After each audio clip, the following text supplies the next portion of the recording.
Coming up today on eNews, the Lethbridge College demonstrates its new judgment training simulator. More information is unveiled about a new Blackfoot charter school in Lethbridge and how the Kodiak's women's basketball team handled its first loss of the season. All of this and more on eNews. Hello and welcome to eNews. I'm David Opinko. And I'm Kiana Nelson. Here's today's top story. Lethbridge College students preparing to graduate this year can expect some big changes. We take you now to reporter Jessica Goose, who's standing by with new details about convocation. Jessica? Thanks, Kiana. The Convocation Committee has announced April 24th for graduation, along with a change in venue and the change in the ceremonies. I had the chance to get the latest details. It's going to be bigger, but it's going to be better.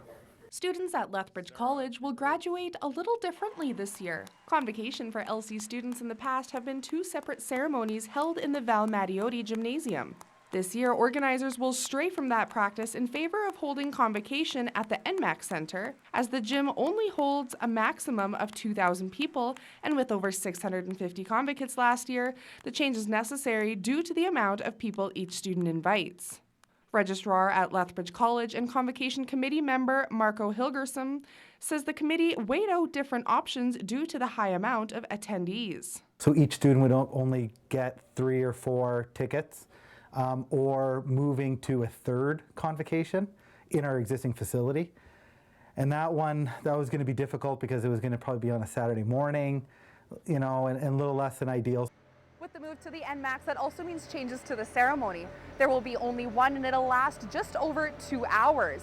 Second-year criminal justice student Sam Roshmount thinks the change is good and likes there's no restraint on the amount of people you can bring.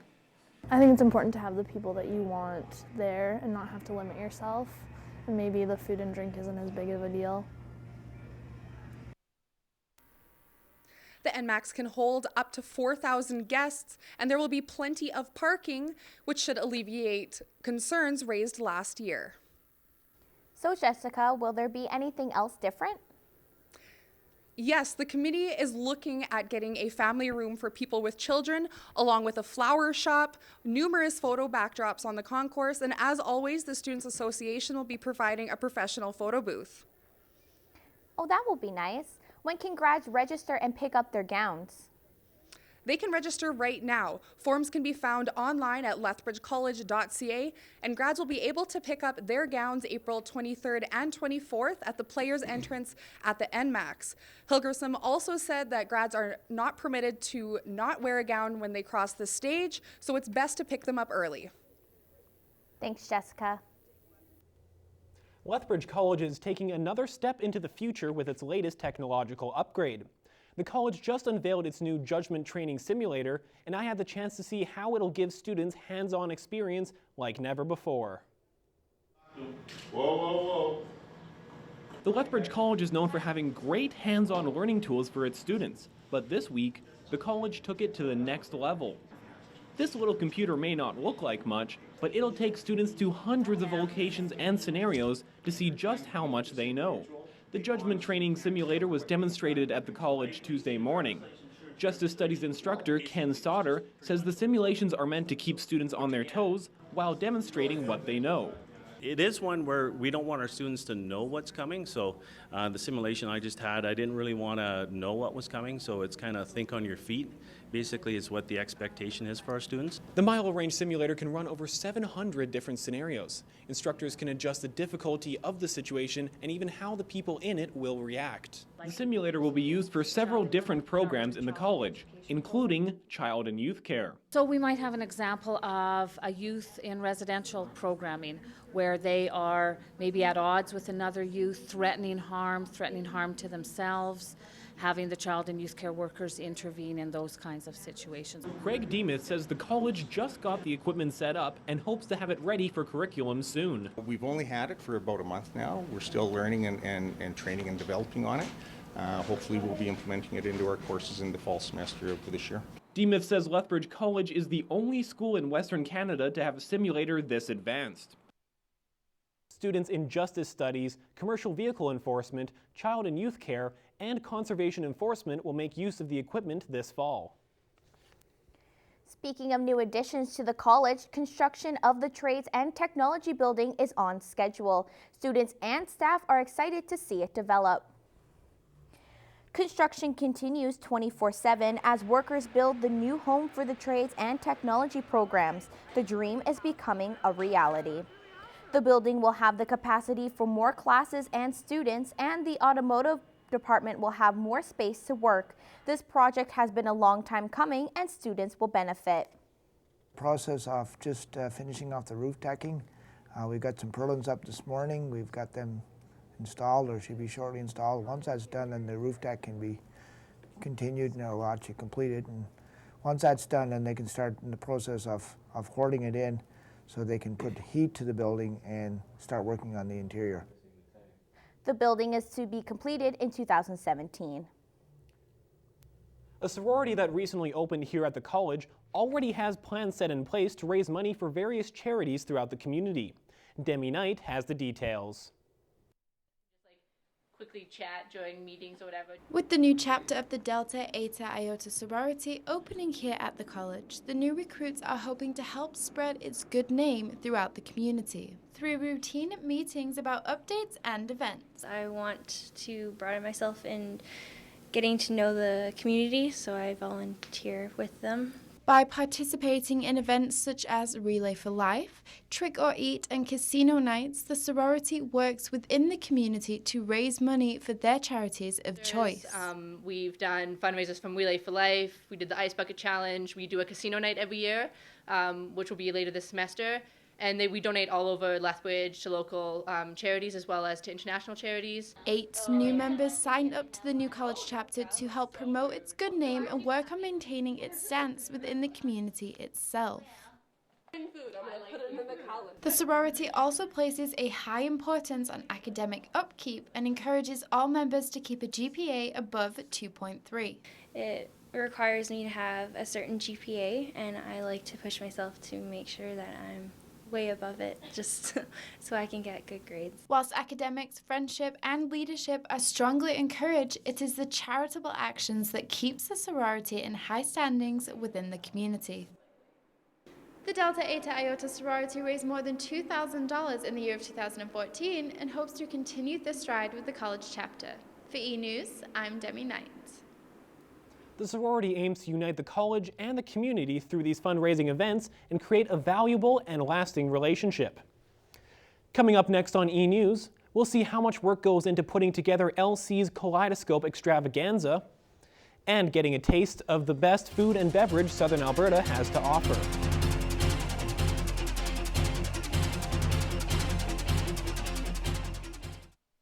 Every year at the Lethbridge District Humane Society, we see many cats and dogs come through our doors, animals that are abandoned and unwanted. Many are just scared and frightened and looking for a new place to call a forever home. If you adopt one of our animals, you won't be making a difference in their life, but you'll be making a difference in your own. Visit the Lethbridge District Humane Society today. Make a difference, save a life, and adopt a pet. Give them a call at 403-320-8991. At Interfaith Food Bank, we provide more than just food. We provide free cooking classes to teach people the value of eating healthy on a low budget. Interfaith Food Bank strives to help kids live up to their potential by offering them the chance to make delicious snacks and explore the kitchen. With the help of our wonderful volunteers, the Interfaith Food Bank can assist you in many different ways. Stop in and experience it for yourself at 1103 3rd Avenue North.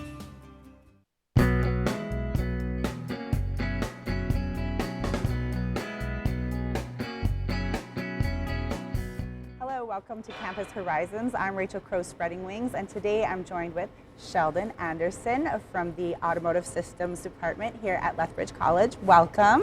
Thanks for having me. So what can you tell me about your program? Auto Systems is an entry level for somebody that's got little or no experience that wants to become an auto service technician. Okay, and where can they go with that career? So with that career, they can become an automotive service technician, work in dealerships. They can eventually own their own business. They can go on service lane advisors, parts. There's a lot of different areas that our graduates go into. Okay, so you can get your red seal? Yes, you can. You'd have to come back and complete 2 years of apprenticeship after you've done the college program. Awesome. And I heard that students are allowed to possibly get their own cars worked on here by the students in your program. How does that work? So how it works is our students get first option to work on their own vehicles when they come in, because they tend to do better that way. If there's time in the course, we do allow students from outside the program to bring in their vehicles that fit the curriculum, and we do work on them here. And how is the curriculum chosen? So the curriculum is based off the apprenticeship model. So for instance, when they're working on brakes, they can only work on brakes to know that they're certified and can do it. Thanks, Sheldon. That's all the time we have today for Campus Horizons. See you next time.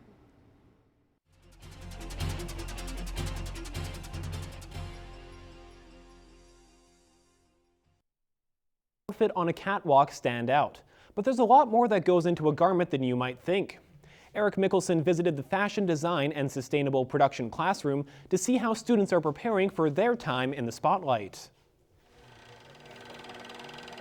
Fashion design takes multiple hours of concentrated hands-on work.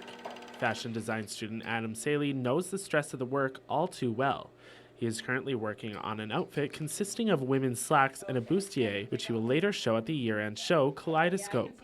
Kaleidoscope showcases graduating students' hard work from their college careers. Saley says that the students in the program draw inspiration for garments from all over, especially from each other's creative work. For me, I usually take from different sources of media, different music, old TV shows. Right now, mine's inspired by The Sopranos and Sex and the City. This year's event is hoping to be more inclusive of all four sides of the School of New Media and Design. Those being multimedia production, fashion design and sustainable production, communication arts, and interior design technology. Lead fashion instructor Brenda Brandley says that because the program is only in its first year after redesigning, that they are hoping to split the show equally between all four programs. So it's really quite exciting, and we're also trying to make it so it's more student focused. We would like to have, we are having a lot more student interaction, a lot more student feedback, more student driven. She says that because of all four programs working equally on the show, that they decided on the theme of connectivity this year. Brownlee says that the aspects of the old show will still be prominent, especially the fashion. Well, they're stressed. Yeah, they're making a lot of stuff for it. They made an outfit last semester, and they're making 3 different outfits this semester for it. So it'll be a good show. There'll still be a strong fashion showing, but again, just a little more equal. Saley has his sights set on his future, hoping to travel around North America working at different fashion studios and hopefully opening his own retail shop as well. As for right now, he says he can't wait for Kaleidoscope. It's a brand new kind of restart to the program, so it's a brand new show. It used to be in the bar, now it's going to be in the garden court. It's going to be a little bit smaller, a little more intimate, but still all about all the creativity of the students. All 4 parts of the School of New Media and Design are preparing for the year-end show on April 11th. For eNews, I'm Eric Mickelson.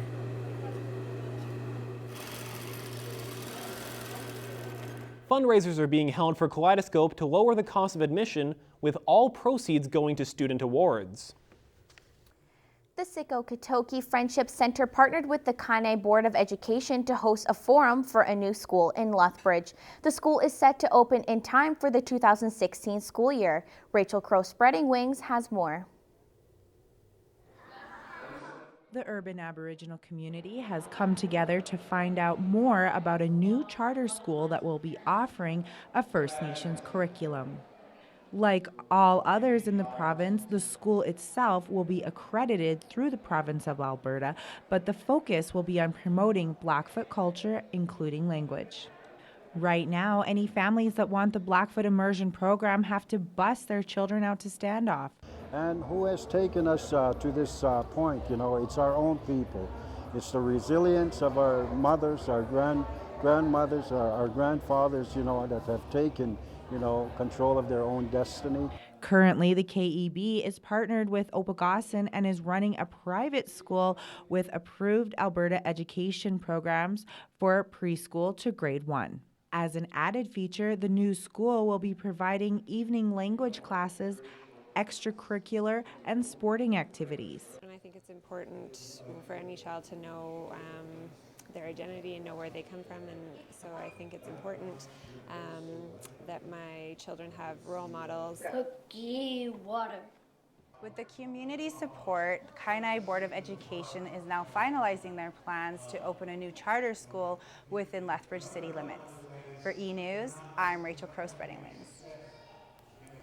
Elders for the community are supportive of the initiative and are looking forward to being more involved with the education of their children. Lethbridge will be conducting curbside recycling, but not for organics. City Council met on Monday to discuss different ways curbside recycling could be implemented. The motion has drawn both support and opposition from many different groups. Ultimately, a black bin for organics was rejected by City Council.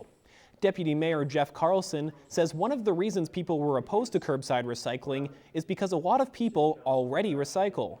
Opposition right now, I think, is the fact that many people do recycling in our community. They don't know why they need a new service on top of it.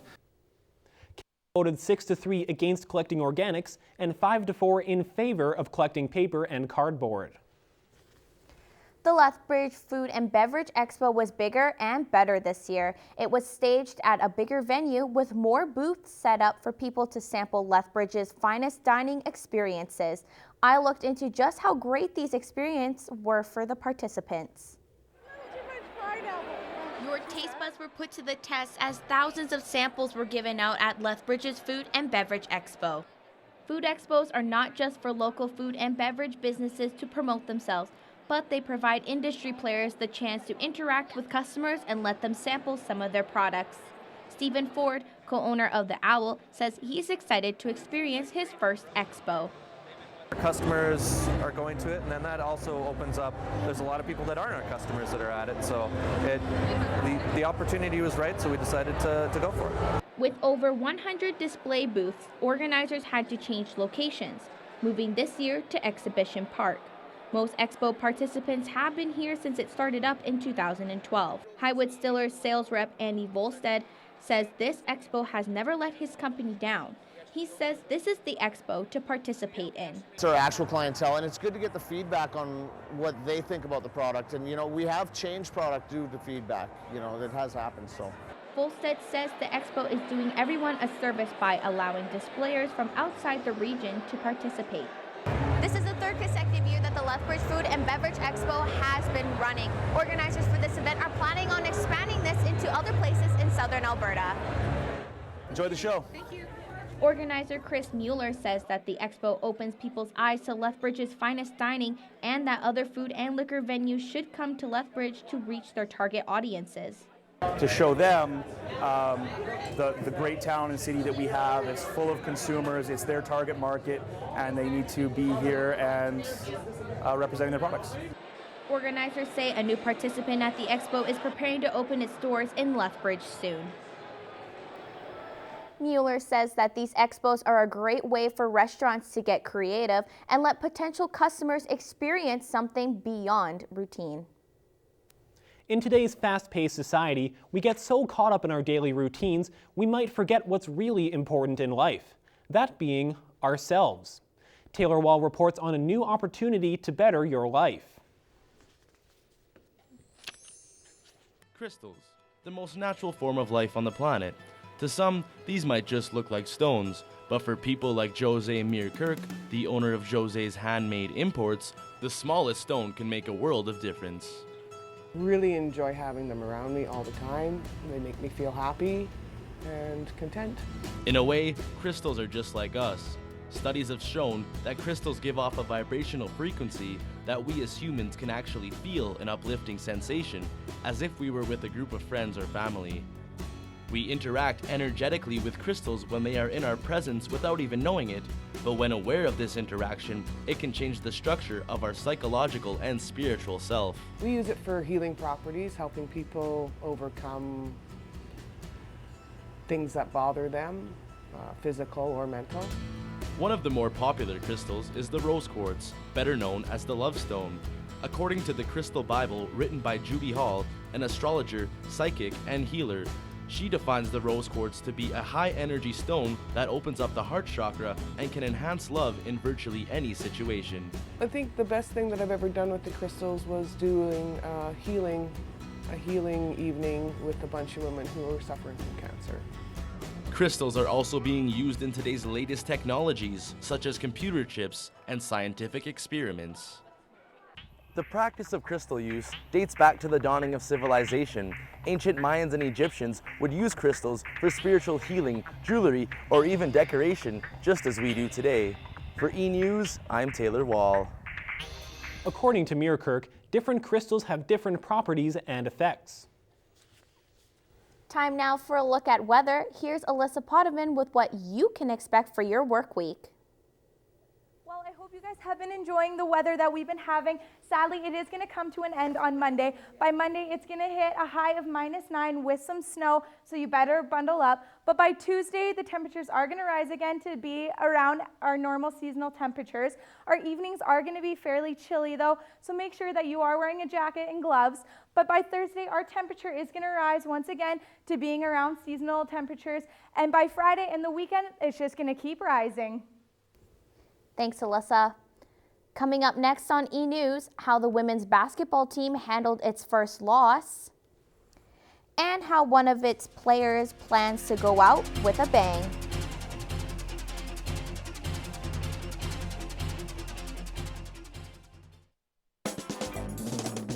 Lethbridge Pride Fest is a community-based organization providing events and festivals for the inclusion and acceptance of its community.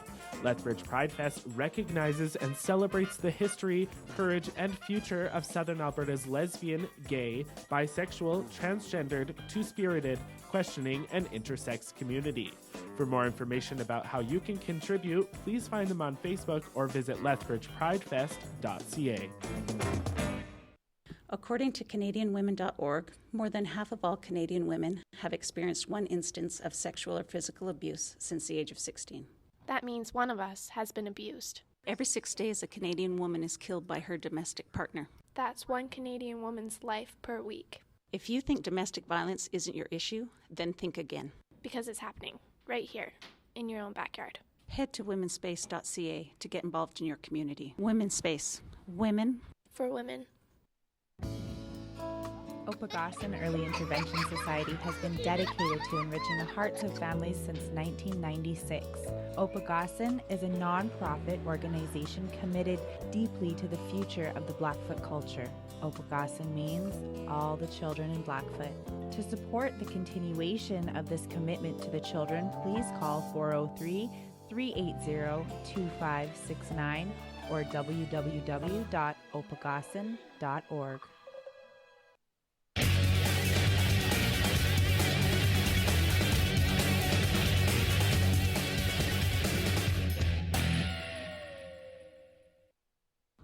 Hi, and welcome to the Kodiak Report. I'm Cole Smith, and I'm here joined by Amanda Lee from the women's basketball team. So Amanda, your team's had really good success so far this season. Is there any factors that may be why you have such a good success? We practice hard. We all listen to each other's feedback. We have a great coaching staff. Dave and Brad, the main coaches, they're great guys, and they really help us. So this weekend you had one win, one loss, which actually was your first loss. How do you rebound from that going into next weekend's games? Well, we're watching game film to see what we did wrong and what could be fixed. On both ends of the court at practice, we're trying to go harder, pushing each other a lot more, and definitely just, I guess, try to get or work together as a team more. So now it's almost guaranteed you're going to make playoffs. Is there any preparation you need to do to get ready for playoffs that will be in the near future? I would say just work on everything. Definitely communicate better, work on our defense, and maybe learn different plays. Well, that's all the time we have for the Kodiak Report. We'll see you next time.